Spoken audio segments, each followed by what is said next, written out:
Honorable President, worthy UN Secretary General, fellow members, very good morning. I thank you, Foreign Minister, Excellency Wang Yi, for convening this important open debate during China's presidency of the Security Council. Your leadership and presence today attests to China's steadfast commitment to multilateralism and the UN Charter. At a time of deepening divisions and growing disregard for international law, China's call for a strong UN-centered international system is most timely and vital. I also thank Secretary General for this valuable briefing and principled leadership. The UN Charter was born from a tragedy that wreaked immense havoc and suffering. We collectively pledged in the Charter to govern international relations in a manner that saves future generations from the scourge of war. The Charter is not merely a legal instrument. It is the moral foundation of the international order.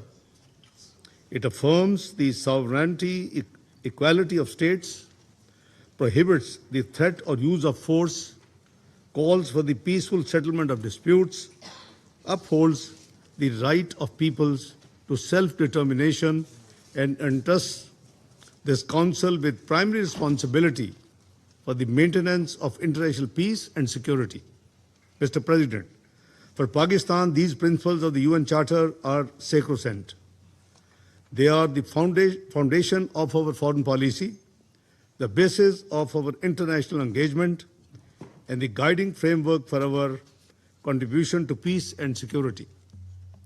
Pakistan's commitment to the United Nations is therefore long-standing and principled. We have been among the leading contributors to UN peacekeeping in some of the world's most difficult theaters.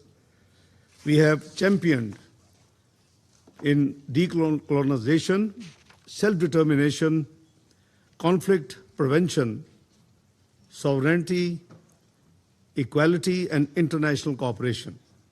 Over the years, Pakistan has been a staunch advocate of pacific settlement of disputes. We are very grateful that the Security Council lent its full support to this cause by unanimously adopting Resolution 2788 presented by Pakistan in July 2025 on strengthening mechanism for the peaceful settlement of disputes. It reaffirmed a powerful truth. Diplomacy is not weakness, dialogue is not concession, peaceful settlement is not an option of last resort. It is the first duty of states under the Charter for promoting international peace and security. That convention guides Pakistan's approach to the present crisis in the Middle East. As a friendly neighbor of Iran and brotherly countries of the Gulf, and a country with long-standing ties of amity with the United States, Pakistan consistently stood for restraint, de-escalation, and a return to diplomacy. During my one-day visit to Beijing on 31st of March, at the invitation of my friend, Foreign Minister Wang Yi, Pakistan and China announced the 5-point initiative for regional peace and stability in the Gulf and Middle East region. Another prolonged conflict would serve no one. It would endanger regional peace, disrupt global energy flows, deepen humanitarian suffering, and strain an already fragile international order. The path forward lies in diplomacy. We have exerted our sincere efforts in facilitating a durable solution that results in lasting peace and stability in the region and keeps maritime routes open for all. We are continuing this noble endeavor with resolve and dedication. I thank the parties for the confidence reposed in Pakistan, and I thank all our partners, including China, Saudi Arabia, Egypt, Turkey, and Qatar, for their support. The entire world is watching. We must succeed in the interest of regional and global peace and security. Mr. President, the principle of peaceful settlement must apply with equal force to all long-standing disputes on this Council's agenda. For nearly 8 decades, the Jammu and Kashmir dispute has remained unresolved despite clear and multiple Security Council resolutions promising the Kashmiri people their right to self-determination. Durable peace in South Asia cannot be built on denial, unilateralism, or repression, nor can it coexist with the attempts to hold the Indus Water Treaty in abeyance, a vital framework for water cooperation and regional stability. Mr. President, water must never be weaponized. Treaties must always be honored, and disputes must be resolved through adherence to the international law, dialogue and justice, and the implementation of relevant Security Council resolutions. The same fidelity to the Charter is required in Palestine.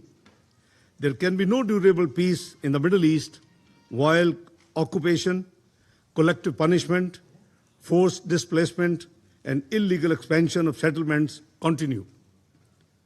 The situation in Gaza and the West Bank is becoming increasingly volatile and demands our continuous attention. The momentum generated by the New York Conference on Two-State Solution and the Gaza peace plan presented by President Donald Trump, endorsed by Security Council Resolution 2803, must be sustained till its logical conclusion. Pakistan reaffirms its unwavering support for the Palestinian people's right to self-determination and to an independent, viable, contiguous state of Palestine based on pre-1967 borders with Al-Quds al-Sharif as its capital.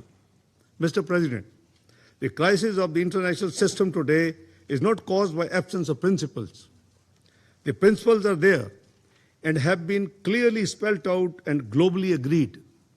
The crisis lies in their selective application. When sovereignty is defended in one case but disregarded in another, the chapter and the charter of UN is weakened.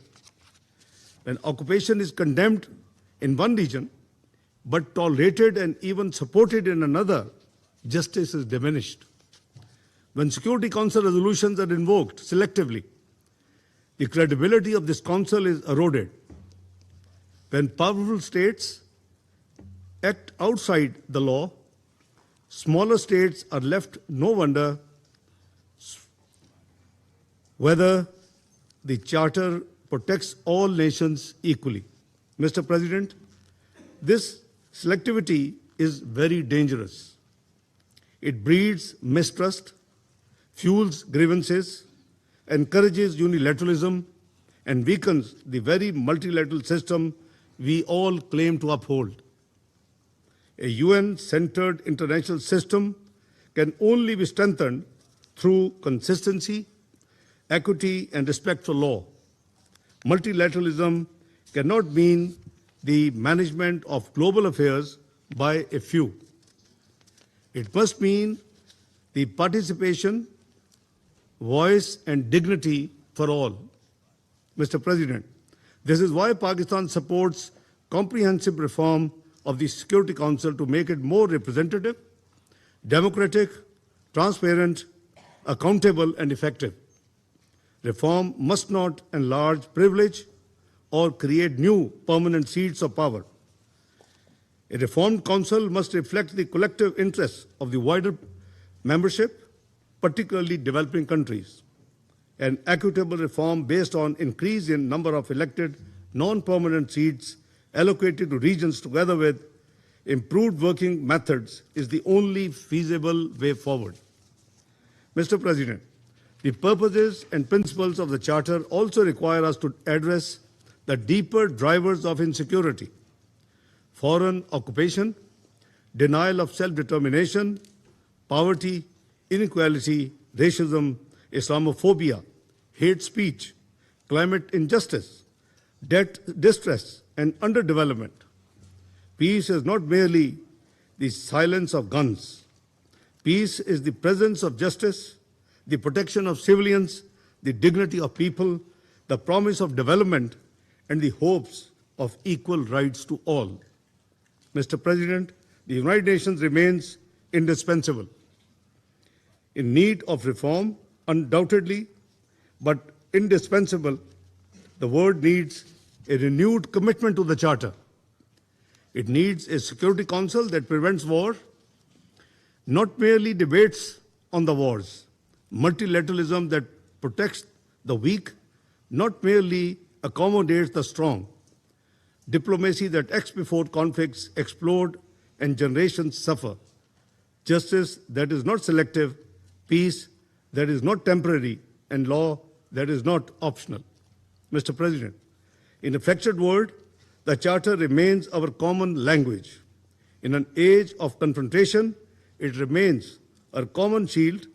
In moments of crisis, it remains our common path back to peace. Pakistan stands ready to work with all members of this Council to uphold the promises and principles of the United Nations Charter, strengthen the UN-centered international system, and build on equitable and just international order where power is restrained by law, disputes are resolved through dialogue and diplomacy, and peace is secured through justice. I thank you, Mr. President. नायब वज़ीर-ए-आज़म मोहम्मद इसहाक़ डार का अक़वाम मुत्तहिदा सलामती council में आलमी अमन और सलामती बरकरार रखने से मुतालिक मुबाहिसे से खिताब कहा, सिंतास मुआहदे की एक तरफा मुअत्तली तस्लीम